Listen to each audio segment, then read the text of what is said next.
Kebanyakan jenis degil. Faham? Degil. Keras kerok. Bukan degil mulut, hati degil. Mulut dak lawang dah. Kita akak pergi dak awak dah. Begitu tangan. Buat. Sorry ya dak awak. dia pegang hak dia. Orang perempuan. Tapi kalau hak jenis wajib, dia maknanya orang perempuan iaitulah banyak bermain. Dia banyak main. Banyak main. Main pinggang makuk. Kita kena faham. Jangan kata benda yang beli pinggang makuk amat. Wadah tu lelaki. Dia jenis main kan. Kan pada tu bila muakad nikah dengan budak-budak kan. Kena faham tu hakikat. Aku terimalah nikahnya dengan mas kahwin yang tersebut itu. Maksudnya aku terimalah nikahnya dengan budak-budak itu menjadi isteriku. Faham? Bak dia banyak main. Faham? Pinggang makuk main sodek, main kain lasik. Tak ada benda-benda. Main kursi baru. Tidak duduk dapur. Kursi tak duduk. Bagian tunjuk ke jiran. Faham? Lori turun atau perabot baru nak raya-raya ni buat turun kursi baru 3,500. Jiran sebelah tak ada pula. Dia tak boleh masuk dalam rumah. Dia kata biar tak situ lah kursi kita masuk sekarang. Dia banyak main dia.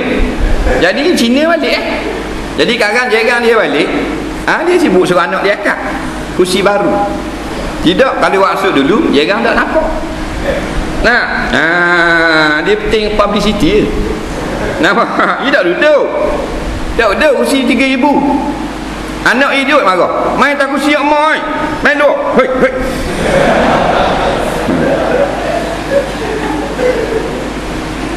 Jadi kita kena faham jangan lawan orang perempuan keras sekeras-kerasnya. Memang menang kita. Dia kalah pasal kita jatang. Dia tina, dorok dia. Beri dia menang attack. Tak apa, bukan dayuh gitu. Dayuh ni lok berzina.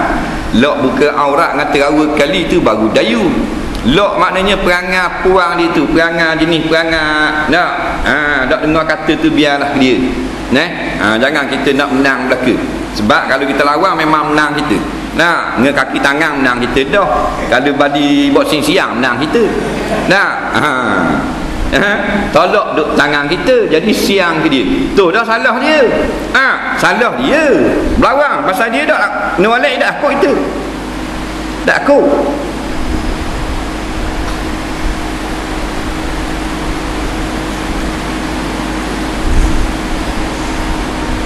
Dia kata dosa, dia kata orang dosa dia tak apa. Dia tak siap. Tak baik jawab bukan kita nak mau jawab dah. Bang apa orang kata kita? Kata diam lah tak usah jawab. Dah bukan kita jawab banyak, dia jawab sikit. Dah sini. Lagi boleh bunyi mulut. Bak kalau kita nak tebang kok, kita nak jari mulut dia. Faham? Ni jari tepi baru dak cakap. Jadi kena pandailah. Jadi suami kena bijak. Bagian main, bagian lagu dia banyak benda lagu tu. Bagian berabi-biti tak soal kita lawang sangat. Tapi jangan turut belaka. Turut belaka jeng kita. Kalau kita kerja jual kapal pun mampu. Kalau ikut ke dia. Kena pandai-pandai beri menang atas ke dia. Walaupun nampak benda tu tak penting mana dalam kehidupan dunia, lagu je tapi beri menang atas ke dia.